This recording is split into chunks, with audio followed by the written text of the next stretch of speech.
I was only gone X minutes. What the hell happened? Story 1. Went to work one day. I literally lived across the street from my job, so I walked to work each day. By the time I got to work, my boss told me I needed to go back home. It was an emergency. Apparently my power had been cut off, my stepdad had flipped and scared the crap out of my siblings and my pregnant mom. The power department came out and cut off our power due to non-payment of bills. My stepdad started screaming and cussing about it, which scared my siblings. My mom got into an argument with him, telling him to calm down and demanding to know why the power was cut off. He revealed that instead of paying our bills, he'd been blowing all our money on grass. This led to more arguing. Stepdad got angrier and went aggro on my mom, which is when my siblings called my job to have me come home. I had to fight him off. We all got out of the house, went back across the street, and called the cops. This was before cell phones were common. Cops come out 45 minutes later, question us, take pictures of the marks on my mom's neck, then go question stepdad. Cops come back and escort us to the house, tell us to pack bags and for us to leave. Stepdad gets to stay in the house, even though he wasn't on the lease. They don't arrest him. Tell us we can't come back until my mom has a restraining order against him. We leave, stay with my aunt, and it takes 2 weeks to get a restraining order. Only then are we allowed back in the house. By then, he's trashed most of our stuff. Nothing is ever done to him except the cops finally make him leave. How did all that happen in less than 2 minutes? Story 2. I actually have that moment with my friends. I went outside at a house party and needed to pee. There was someone in the bathroom, so I told my friends I was going to go around to the side of the house to pee where no one could see. A few minutes later, I came back all red and dirty and they freaked out. What I didn't know was there was a steep ditch right next to the house. Being a female, if I pee outside, I try to support myself by doing a sort of wall sit so I don't wind up getting out my legs or clothes. So I pulled my pants down and tried to do the wall sit in the side of the house. I was crazy buzzed, so I lost my balance due to the incline of the ditch, scraped myself up on the brick wall trying to catch myself, and tumbled pants down in the ditch. I pulled myself up, went back to my friends, and said, I think it's time for me to go home. Story 3. My girls were like 4 and 6 years old. One summer evening, I left them at home with their dad while I ran to the store to pick up a few things. I couldn't have been gone an hour. When I pull into the driveway and get out of the car, I can hear both girls screaming and their dad roaring. I sigh and straighten my shoulders and walk into the house, braced for whatever disaster is awaiting me. I go through the front door, round the corner, and see my husband lying in the hallway holding his head. His roars have subsided to a painful groaning. I hear scuffling behind the girls' closed bedroom door. I step over my husband's prone form and burst into the bedroom and catch the girls in the process of climbing out of their bedroom window. I got everyone settled down and finally got the story out of them. It seems my husband thought it would be hilarious to scare the girls, so he got out the scream mask, put it on, and tiptoed down the hall and stuck his head through the half-open door. Before he could make any scary sound, the 6-year-old glanced up and saw him and immediately leaped to her feet and slammed the door, pinning his head. When he recoiled from that impact, he staggered backward, hitting the back of his head on our bedroom door frame and collapsed to the floor. The girls were planning to escape next door. The moral of the story is, don't mess with defenseless little girls. Sometimes they'll mess you up. Story 4. I live above the pizza place where I work. I'm also full-time in college. Last night they called me in just for an hour or two to help close, no big deal. After a full school day and going to work for a bit, I was exhausted. I walked up the stairs and into my apartment. There were new decorations everywhere, my furniture was gone and my bedroom door was open. I screamed, holy crap, and kicked open the door to see who was in my room. I was only gone for an hour. How could someone move in and move out all my stuff? As I made contact with a girl laying in bed watching Netflix, I realized I was on the 2nd floor, not the 3rd floor. The apartment below me has the exact same layout as mine, and this girl happened to have her door unlocked like I usually leave mine, multiple roommates. I simply said, oops, wrong room, and ran back to my room. I'm going to go down today and apologize for scaring that poor girl half to death at 11 p.m. If the 3 rom-coms I've watched in my life have taught me anything, the 2 of them will fall in love, fight over something, and then get back together sometime later to live happily ever after. Good luck. Story 5. Someone used a fire extinguisher to put out grease fire, and it was the carbon type, so the cook thought it was the proper fire extinguisher, and regardless of it being the right kind, it was still the wrong thing to do. The problem was there was a huge vat of grease at the bottom of the rotisserie, and when you turn on a fire extinguisher, the spray comes out with such incredible force it splashed all the grease out of the rotisserie. Then that grease is all over the floor, and it reignited, spreading fire all over the floor. When you have a huge vat of grease burning, there's only one of 2 things you can do. Close the door to the rotisserie and let it burn itself out, or toss a bucket of cold grease into the fire. There was a bucket of cold grease near the fire and I kicked it over and put the fire on the floor out. Then I closed the doors to the rotisserie to let it burn itself out. Now a lot of people are thinking, why is cold grease so effective at putting out a fire? Isn't it like tossing gasoline onto a fire? The answer is no. It's nothing like tossing gasoline onto a fire. Cold grease just doesn't catch fire easily. It has to be heated up first, which takes time. The grease cooking in a rotisserie has been heating up for several hours. The reason why the grease in the rotisserie caught fire was that grease is extremely hot.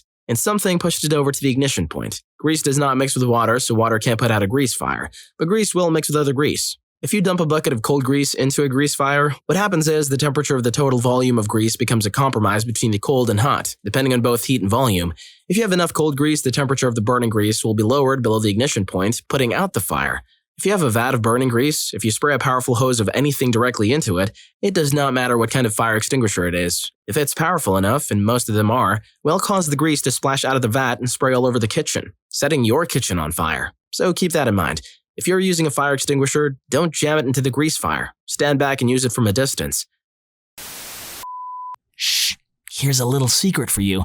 This video is sponsored by none other than me and my team at Rufus Rugs. We're the masters of creating custom, hand-tufted rugs that capture who you truly are. Whether you want to transform one of our intriguing thumbnails into a rug, for a friend, obviously, or you're craving a room makeover with awesome anime-inspired designs, we've got your back. Oh, and did I mention, each and every rug is skillfully handcrafted by me and my friends. No BS dropshipping gimmick here. You'll be blown away by your rug. Hit the first link in the description to learn more. Story 6. One night in college, I left my apartment to go to a party at my girlfriend's place. I headed over early, maybe 8-ish, to just hang out and drink beer because college girl parties are weird and dumb and start at 11 for no reason, but I digress. About an hour later, I realized I'd forgotten my grass, so I walked back to my place. I hear music thumping and figure there's no way it's my apartment. My roommates were big party people. Get outside the door and it's definitely my place. They open the door, the lights are off, a strobe light is going, weird techno-ish music is blasting. Most of the dudes present are seemingly tripping and totally covered in red paint for some reason, unintelligible yelling in my direction as I walk in. Just need my grass, you guys. Have fun. I have to go now. Bye-bye. Story 7.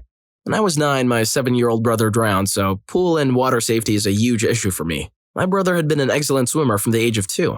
I had only recently learned to swim and was not a strong swimmer. My mom was poolside with a friend and kept a closer eye on me because she had allowed me to swim in the deep end. My brother was swimming and playing the 3-foot deep part. The pool was packed that day. An older boy saw my brother's limp body at the bottom of the pool and lifted him up. The boy held my brother's body in his arms as he looked around, scared and confused for help. My brother did not make it. Though there were theories, no one will ever know how a child who had been swimming almost daily for over half his life drowned in the shallow end of a pool. My retelling here includes some of the heartbreakingly sad details because I want to impress on people, especially parents, how little time it takes for a child to drown, and how you can do everything almost right and it can still happen. Hell, my mom could have even had her eyes on him the whole time and may have just assumed he was swimming underwater. Story 8. A little over a year ago, my now husband and I were prepping for a move and needed to take a handful of garbage bags to the dumpster in our apartment community. We patted each of our dogs, a 7-year-old mini schnauzer and a 16-year-old rat terrier, 2 small dogs. This is very important later on, and we headed out. Less than 5 minutes later, we came back, both of the dogs meeting us at the door with wagging tails and big smiles. Everything seems perfect, until we round the corner into the dining room. One of the dogs left a dump on 2 walls, about 4.5 feet up across, about 6 feet wide worth of wall. I was laughing too hard to clean it up. The husband saved the day and cleaned it up. But with such force and distance, we can only imagine the absolute gut-wrenching noise that dog, still not sure which one, had to have made when it did its big business. We were seriously only gone for 5 minutes. We now refer to it as the poopening of 2015. The best part of this is the inclusion of the year, as if you need to distinguish it from previous poopenings. If you're hyped for the poopening of 2023, leave a like in this video and subscribe to the channel. Story 9. First baby. Wife has never left her little girl but decides to run an errand, leaving me, the dad, alone with her. I assure my wife all will be well in her short absence. The kid is sleeping in my arms, all is quiet. I give the wife a kiss and she heads out the door. I walk back to the sofa with a sleeping kid. I notice the kid could use a diaper change. I set the baby on the changing table, I take off the old diaper. The baby wakes up and proceeds to erupt a volcano of projectile turd. It's all over me, changing table, walls. I panic. Pick up the baby, still an unending spray of baby turd mist, take her to the kitchen and flip on the water. Water is cold. Set the baby in the sink, baby screams like a demon. Wife opens the door, forgot her purse, crap all over the walls and floor. Desperate poop-covered husband struggling with desperate freezing poop-covered baby. My wife was gone for maybe 90 seconds max. Story 10. I wasn't technically gone. I turned my head for literally a 3 to 5 count. I was at the pool with my daughter. She's 2 and doesn't know how to swim, but this is a graded pool, where the depth slowly inclines up to a shore-like edge. She was jumping up and down, splashing in the puddles, and I was sitting about 10 feet away watching her while talking to a friend. I was watching her and talking when he said something funny and I turned to give him a look. I looked back and my daughter, in a matter of a few seconds, had taken a few steps to deeper water, about 1.5 to 2 feet, and was under the water, silently rolling around. I never cleared 10 feet so fast in my life. I scooped her up and set her on her feet. It was shallow enough to stand. I'm guessing she just lost her footing and couldn't right herself and panicked. No coughing up water, barely a sputter. She was fine. But man, when they say it can happen in seconds, they aren't kidding. Whoever they are. I was barely fazed by it too. We continued our day like normal. My friend said, I know you're okay now, but it's gonna hit you later. If you need to talk, call me. He was right. That night I replayed events in my head and kept thinking, I looked away for a second. What the hell happened? I just couldn't get the image of her flailing so silently in the water out of my head. No one else noticed her. What if I hadn't? I cried pretty hard at the idea of losing her to such a tragic accident and vowed to be much more vigilant at the pool or any other body of water. I also got her a life jacket that she hates wearing. The end. Story 11. One night I was on my own and decided to make a nice meal for myself. I spent about half an hour preparing and baking delicious chicken with sun-dried tomatoes and brie cheese. So I got everything ready, set up my dinner and my booze on the coffee table, and sat down to eat and watch some TV. At this point, my cat waltzed in and sat on the couch next to me. Then he dropped something out of his mouth next to me. I turned to look at it. It was a snake. Crap. Okay, no big deal. It's not a big one. So I got up and grabbed some snake wrangling tools, a dustpan and brush, and scooped this little guy up. I walked out the front door and tossed the snake back into the bushes, hoping the cat won't go after it again. I was gone for about 15 seconds. I came back inside and my dinner was gone. The cat was under the table, hunched over a half-eaten chicken and growling every time I came near. And that was the first time my cat distracted me with a snake in order to steal my dinner. To be fair, they did get rid of his snack. Would have eaten their chicken too. Story 12. This will probably be buried, but here goes. I wasn't the one gone, but I was in a room where all hell broke loose in a matter of minutes. I was an ER nurse at the time and a trauma came in where a guy broke both legs. It actually wasn't so bad, but we had the x-ray technician bring the portable x-ray machine to the trauma room and snap a couple of takes of his legs. When this is done, the guy goes straight to the OR. Sounds intense, but it was an organized trauma. Guy was pretty stable the whole time. The x-ray tech leaves along with the rest of the docs and I'm left behind with a few other nurses cleaning up to prepare for the next trauma to come in. Our trauma coordinator, whose background is in nursing, comes down for a walkthrough and we begin chatting casually. While this happens, EMS rolls in with a guy and they say they found him unresponsive underneath a parked car. So no way the car hit him, but he's not responding to anything. They give him a huge purple nurple, but not even a peep comes from him. The trauma coordinator notices red coming from his ear and just mutters, crap, skull fracture. This is where all hell broke loose, as we were not prepared for what was to come. The trauma coordinator shouts at the clerk to stop registering other patients in an overhead page and attending to the trauma room, along with a level 1 trauma team, highest level, and a respiratory therapist.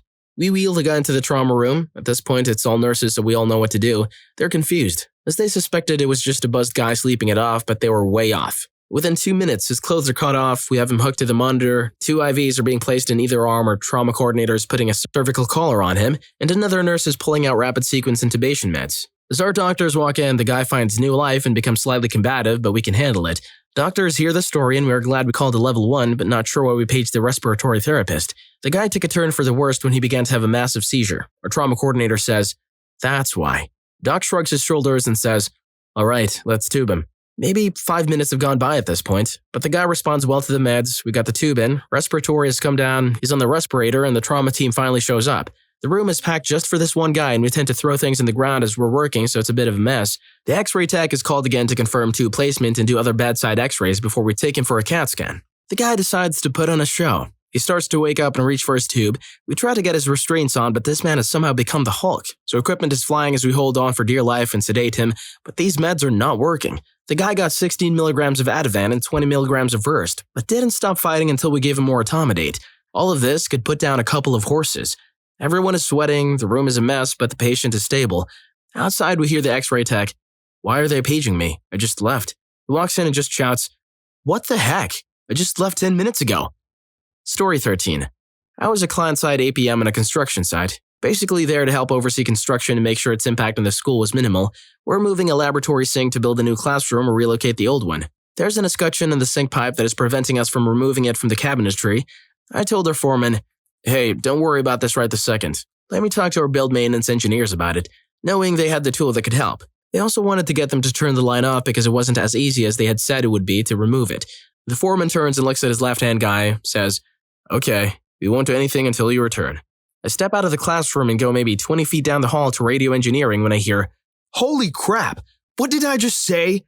The assistant started poking at something in the pipe, a ceiling ring, something, and somehow knocked something off in such a way that the entire line opened up and literally started shooting out water at fire hydrant speeds across our very, very expensive science room. I stood for nearly 10 whole minutes in front of the stream trying to catch as much water as I could in one of those plastic waste paper baskets, and then dumping it down the bathroom next door. I was basically trying to shield anything built into the room that was used by the science class for a fire hose. All I can say is screw that guy, and screw engineering. The valve to shut the line off was in the classroom below, but took them 10 whole freaking minutes. More damage than when they drilled straight into the vertical water main in the building. Story 14. Years back, I had a little thing celebrating my new apartment. Just a few close friends and a couple of not-so-close friends. We were having a good time, drinks were being had, and eventually the need for greasy takeout food was too strong to ignore. Everyone was pretty marinated. Some more than others, but driving was out of the question. Me and my bro take everyone's orders and we stroll to the taco place around the corner. When we return, almost everyone is on the porch having smokes. Everything seemed normal. When I walk into the apartment, there he is. We'll call him Waldo, passed out on my couch, vomit running down the side of his face, dripping down my new couch and on my brand new rug. Apparently, when we left, they started chugging some hard stuff, which we obviously didn't agree with old Waldo. I only went for tacos. Next time, Waldo goes for the tacos. Story 15. So when I lived in Philly, my friends and I spent nearly all our time in my other friend's apartment. Friends A and B lived there, and C and I had keys and basically lived there, but not for real. One day, we're all chilling, and B and C have to go to class. They leave. A and I decided, since we didn't have class, to go buy some grass. We were gone for maybe 30 minutes. Come back, and music is playing so loud it physically hurts my body. The house is filled with smoke, and through the doorway, I can see C laying face down on the floor. I scream his name, terrified he's dead, and he jolts up awake like he's late for work. Apparently, they decided to skip class, bought 2 Four Locos each, back when they were really popular and unchanged, and chugged them. Came back and passed out. Friend B had gone into the bathroom to take a dump, decided to smoke a cig and lit the window curtain on fire. My friends are dumb. I hope you enjoyed the video, and if you made it this far, I'm sure you'll also enjoy. What story have you always wanted to tell in this sub but nobody asked the right question? Story 2 was crazy. See you in that video.